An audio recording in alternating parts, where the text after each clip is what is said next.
నల్గొండ పట్టణంలో మంత్రి కోమటిరెడ్డి వెంకటరెడ్డి హల్చల్ చేశారు. తెల్లవారుజామున పట్టణంలో ఆకస్మికంగా పర్యటించారు. ఫుట్పాత్ ఆక్రమణలను దగ్గరుండి తీయించారు. ప్రకాశం బజార్ ఫుట్పాత్ ఆక్రమణలతో ఎన్నో ఏళ్లుగా ప్రజలు ఇబ్బందులు పడుతున్నారని అన్నారు. స్ట్రీట్ వెండర్స్కు వేరే దగ్గర స్థలాలు ఇస్తామని హామీ ఇచ్చారు. 2 ఏళ్లలో నల్గొండను హైదరాబాద్లా మారుస్తానని మంత్రి కోమటిరెడ్డి వెంకటరెడ్డి ధీమా వ్యక్తం చేశారు.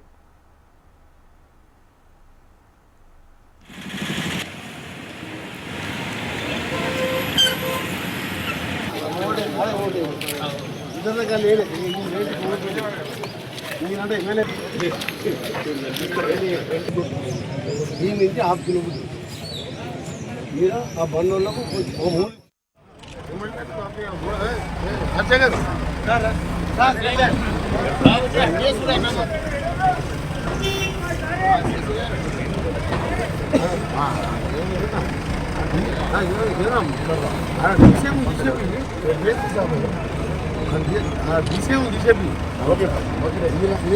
అలాట్ చేస్తాము కింద సీసీ ఇస్తుంది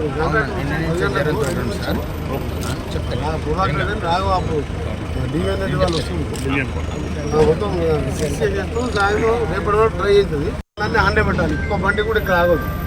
ఈ షాప్లో వాళ్ళందరికీ రోడ్లు వేస్తారు మధ్యాహ్నం.